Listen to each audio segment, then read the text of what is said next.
Le président élu, président de la République, reçoit les félicitations de plusieurs rois et présidents de pays frères et amis à l'occasion de sa réélection.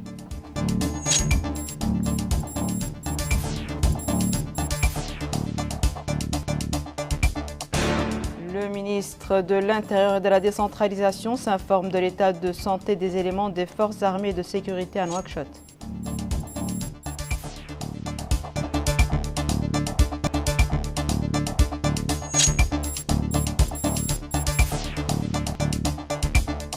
Les citoyens des villes de Nouakchott et Kaïdi expriment leur rejet de toute menace affectant la sécurité de la patrie et appellent à l'unité et à la cohésion.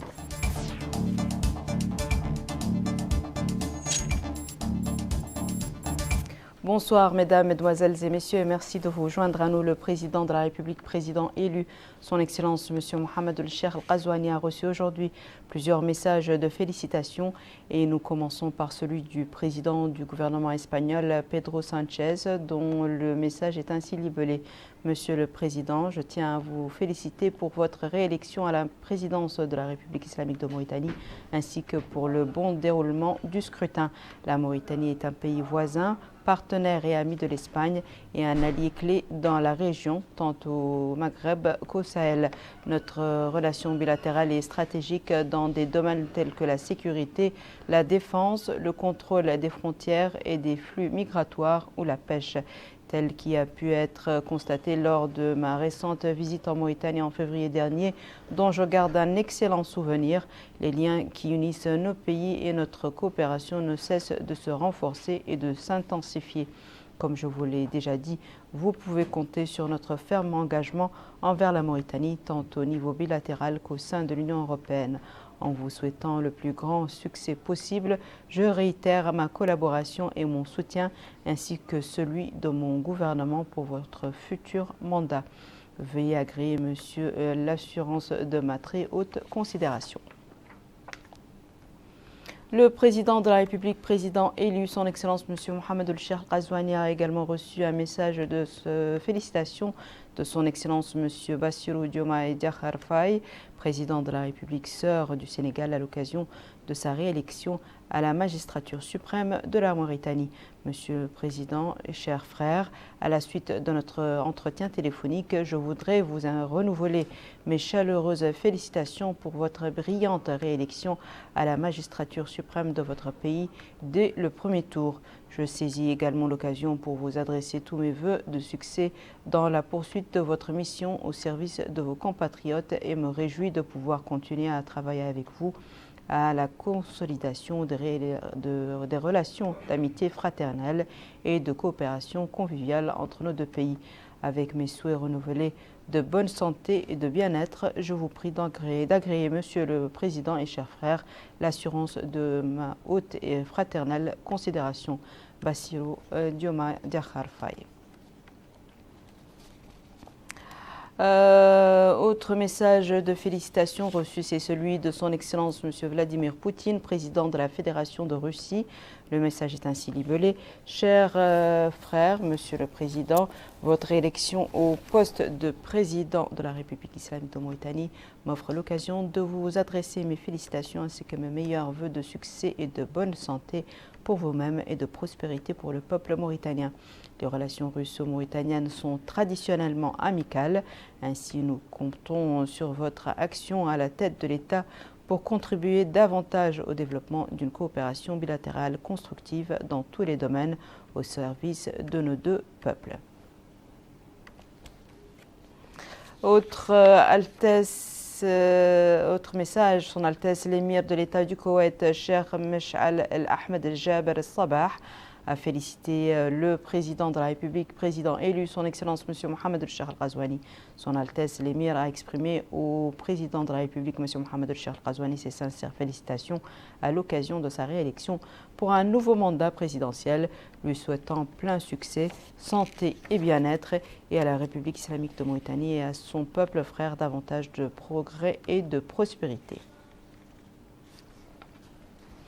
Le président de la République, président élu, son Excellence M. Mohamed El-Cheikh Al-Ghazouani, a par ailleurs reçu aujourd'hui un courrier du président du Conseil de direction présidentielle de la République du Yémen, Dr Rachad Mohamed El-Halimi, à l'occasion de sa réélection à la présidence de la République islamique de Mauritanie pour un second mandat. Dans ce message, le président du Conseil de direction présidentielle exprime en son nom propre, au nom des membres du Conseil et du gouvernement du Yémen, leurs sincères félicitations au président de la République, président élu, pour sa victoire électorale.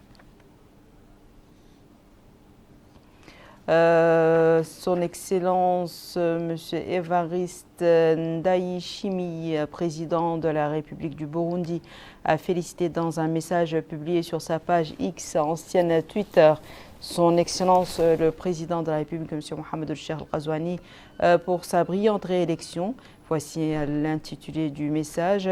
J'adresse mes vives félicitations à son Excellence M. Mohamed El-Cheikh Al-Ghazouani, proclamé vainqueur des élections présidentielles en Mauritanie par la CENI à l'issue d'un processus démocratique et calme, à saluer.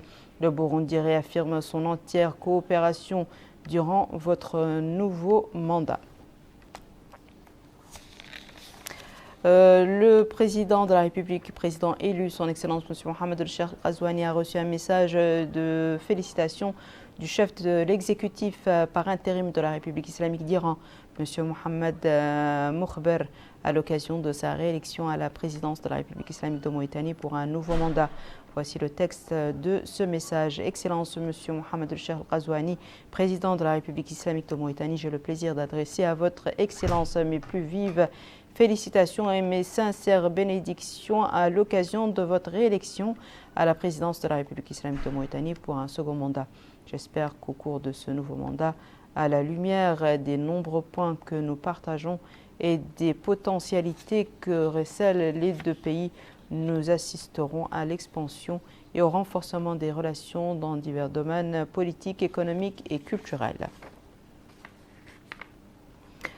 Le ministre de l'Intérieur et de la décentralisation, M. Mohamed Ahmed Mohamed Lemine, accompagné du chef d'état-major de la garde nationale, le général de brigade Mohamed El-Haritani, s'est rendu aujourd'hui à l'hôpital militaire et au centre de santé du commandement de l'état-major de la garde nationale pour s'enquérir de la santé des membres des forces armées et de sécurité blessés lors d'interventions contre des manifestations. Au cours de cette visite, le ministre a eu des entretiens avec ces personnes blessées lors des récentes émeutes alors qu'ils exerçaient leur noble fonction de maintien de la sécurité et de la tranquillité du pays et de protection des citoyens et de leurs biens dans les différentes régions du pays. Le ministre a salué l'esprit de sacrifice et le patriotisme de nos forces armées et de sécurité et a assuré les blessés que l'État n'épargnerait aucun effort pour les soigner et leur a souhaité prompt rétablissement.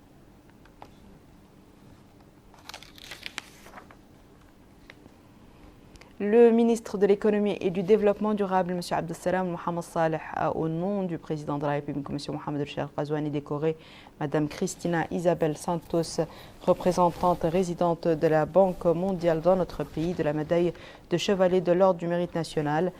Cette distinction intervient à la fin de sa mission dans notre pays.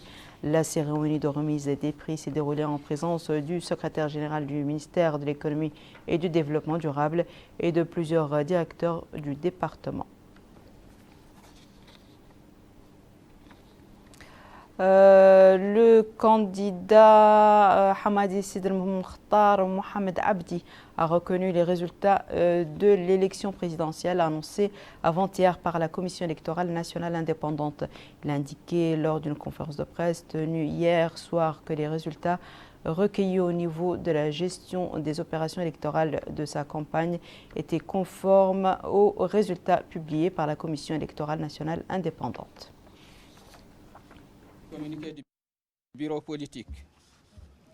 Notre pays a connu le 29 juin un rendez-vous électoral crucial. Comme d'autres composantes du spectre politique national et la majorité du peuple mauritanien, nous attendions de cette échéance un tournant politique marqué par une transition pacifique du pouvoir et l'établissement d'un nouveau système politique répondant aux aspirations des citoyens pour une vie décente, après des décennies de privation et de marginalisation. C'est dans ce contexte que nous avons présenté un programme électoral ambitieux, diagnostiquant la réalité du pays, proposant des solutions et visant à corriger les dysfonctionnements sous la direction du président du parti.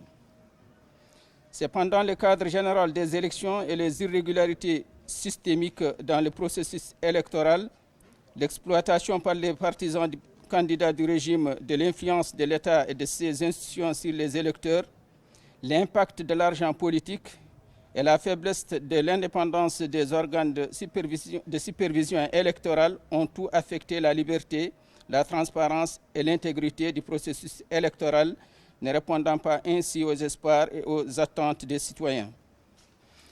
Le bureau politique du Rassemblement national pour la réforme et le développement Tawassoul, reconnaissant les sacrifices de ses partisans et militants et conscient de l'importance de préserver la sécurité et la stabilité du pays, particulièrement après les troubles ayant conduit au décès des citoyens innocents à Kaïdi, qu'Allah les accueille dans sa vaste miséricorde et console leurs familles, décide.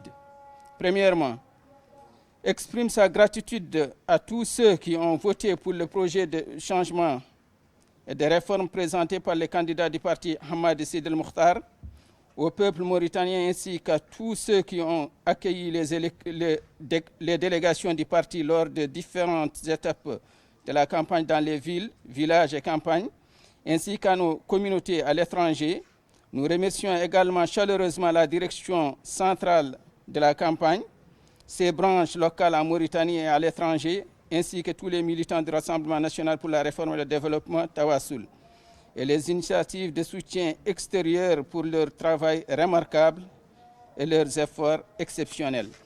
Deuxièmement, confirme que les résultats compilés par l'administration des opérations électorales de la campagne correspondent largement aux résultats publiés par la Commission nationale indépendante des élections, voire l'image.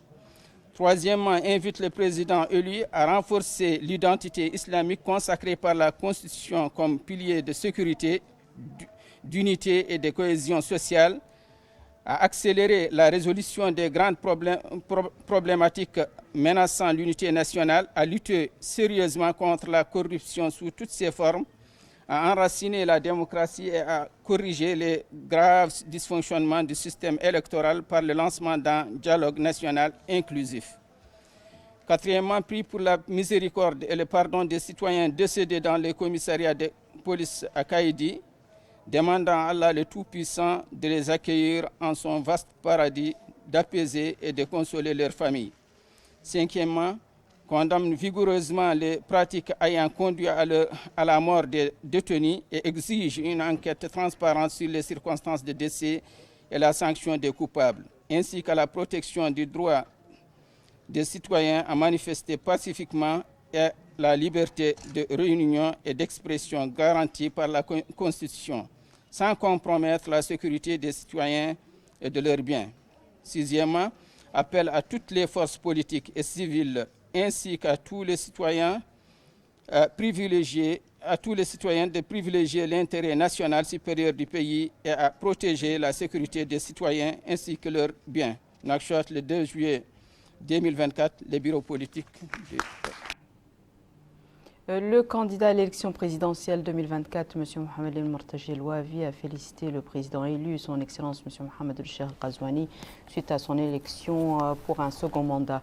M. Mohamed El-Mortaji El-Ouavi, qui a souhaité au président de la République plein succès dans sa mission de réalisation du développement de la Mauritanie, a déclaré lors d'une conférence de presse tenue hier soir à Nouakchott qu'après avoir vérifié et examiné les résultats, il a constaté une différence mineure qui ne les remettait pas en cause. L'objectif des élections est de montrer un modèle de concurrence positive, a-t-il dit, avant d'ajouter « Ceux qui ont la responsabilité publique doivent être d'un niveau de responsabilité irréprochable ». Le candidat a appelé tous les politiciens à faire la différence entre les intérêts personnels et publics, soulignant que la patrie est au-dessus de tout. L'Observatoire national des élections a confirmé la transparence dans le déroulement du processus électoral pour les élections présidentielles tenues le 29 juin 2024. C'était lors d'un point de presse au siège de l'Observatoire à Nouakchott, Bokar Baylaba. L'Observatoire national de surveillance des élections déclare que la campagne électorale et le jour du scrutin se sont déroulés dans le calme.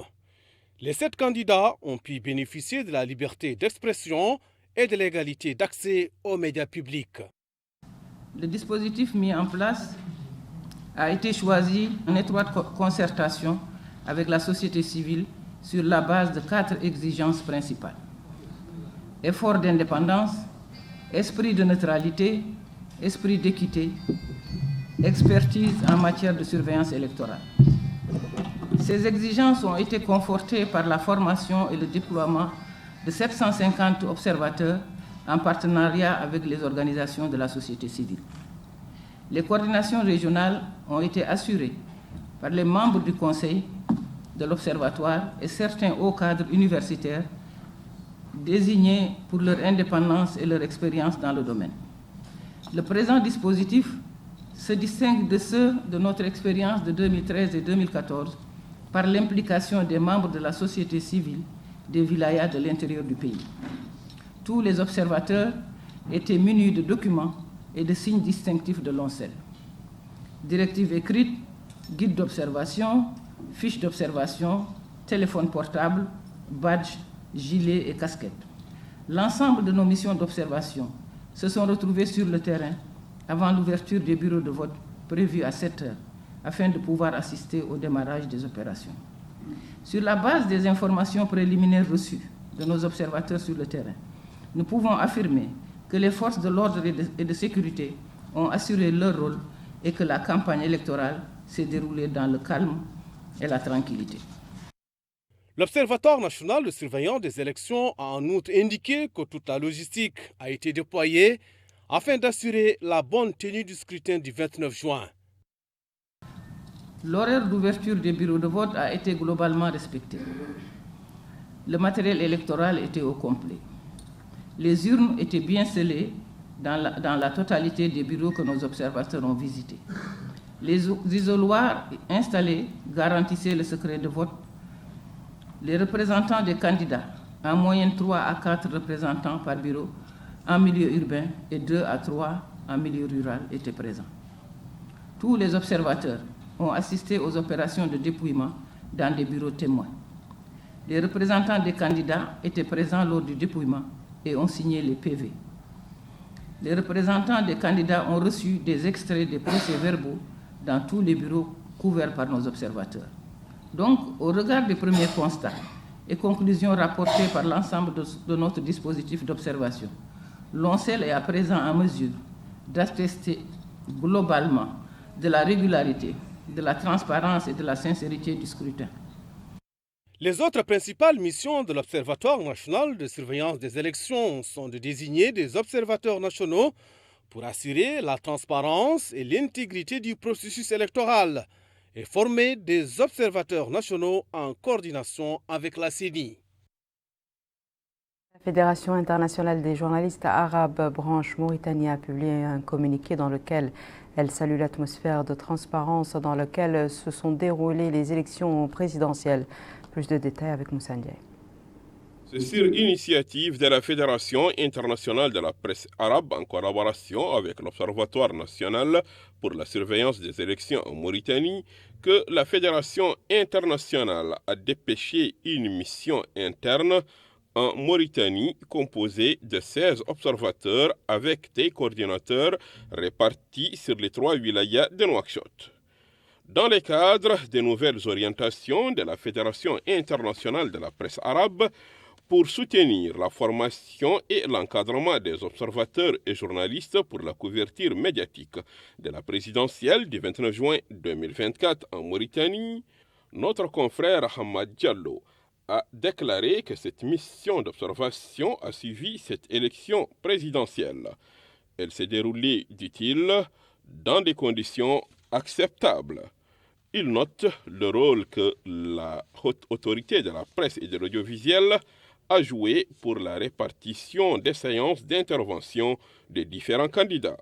La mission de la Fédération internationale de la presse arabe section Mauritanie a suivi l'opération de vote le jour du scrutin en initiant plusieurs visites de 18 centres de vote. Dans le Muqata'a de Tavrazina, Ksar, Sebra, Elmina, Arafat, Tayaret et Riyad, la mission s'est rendue dans plus de 35 bureaux de vote, a ajouté notre confrère Hamad Diallo.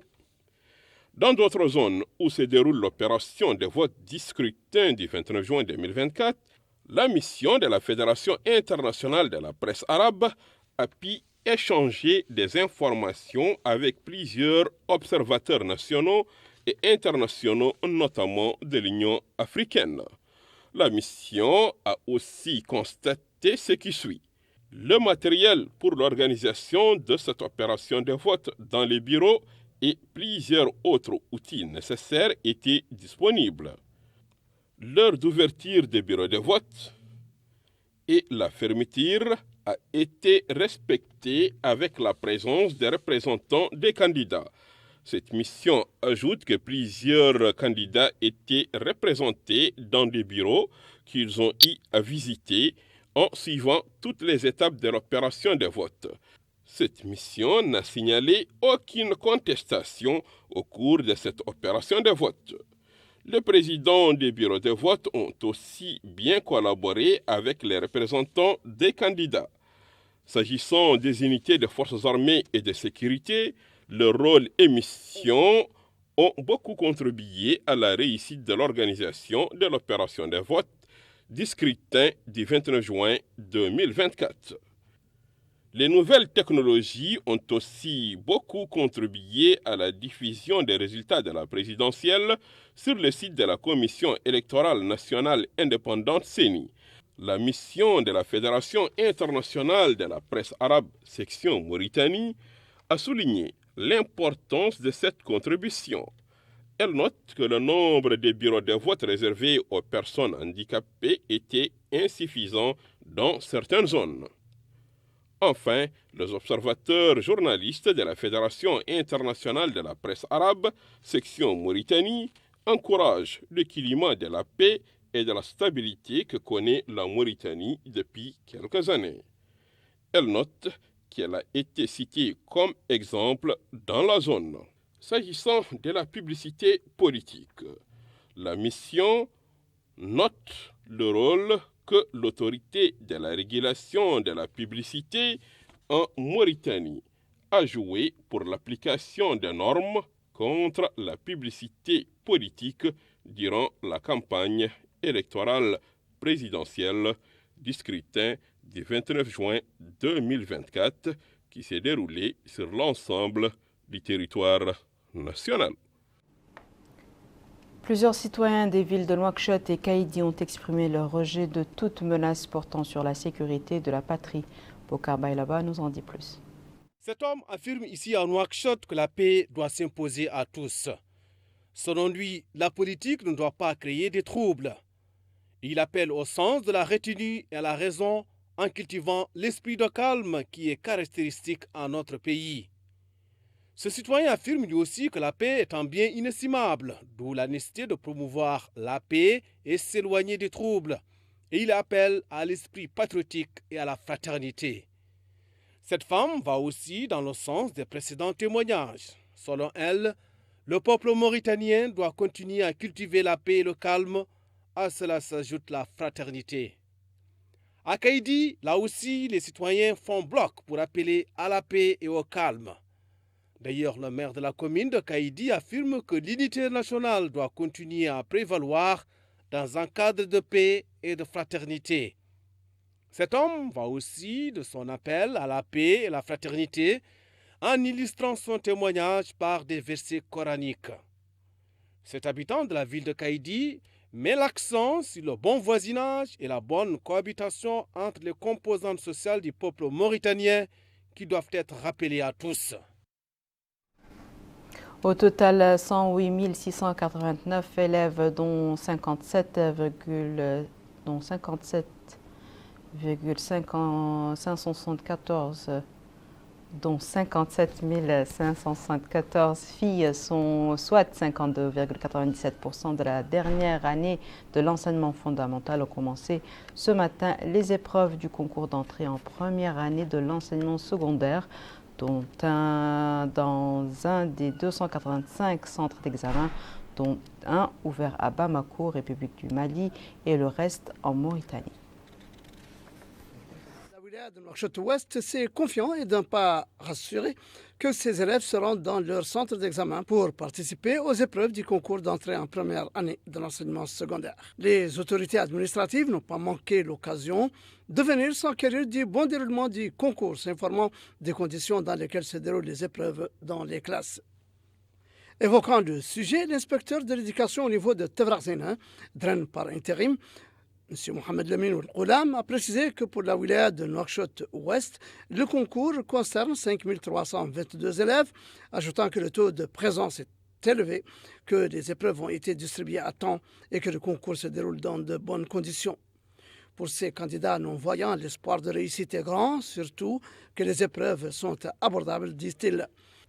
Même optimisme chez cet autre élève venant d'une école privée, même si des conditions spéciales ont été réunies pour les candidats non-voyants pourvu qu'ils réussissent aux côtés des autres élèves.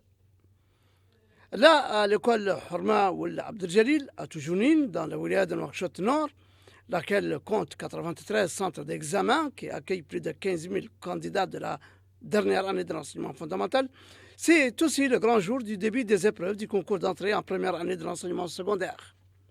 L'occasion pour Mme Tfaïla Mthaden, wali de Nouakchott-Nord, d'effectuer une visite d'inspection dans différents centres d'examen, comme ici à Toujounine, affirmant avoir fait le déplacement pour s'enquérir des conditions dans lesquelles se déroulent les épreuves et s'assurer que toutes les dispositions ont été prises pour la bonne réussite du concours, autant sur le plan organisationnel que sécuritaire.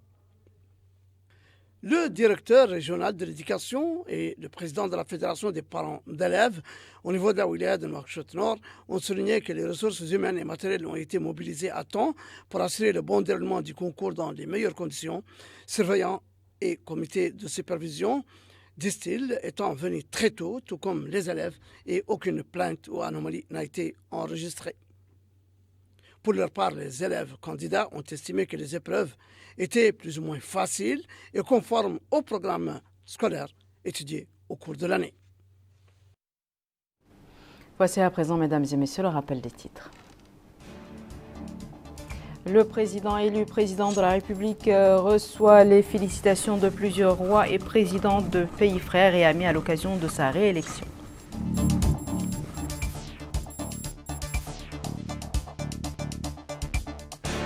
Le ministre de l'Intérieur et de la Décentralisation s'informe de l'état de santé des éléments des forces armées et de sécurité à Nouakchott.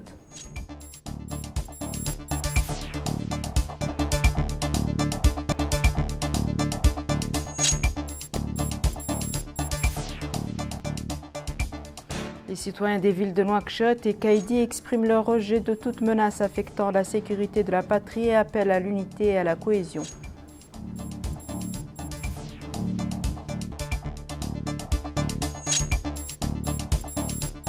C'est la fin de ce journal, mesdames et messieurs. Merci à vous de nous avoir suivis. Merci de votre fidélité. À très bientôt, Inch'Allah.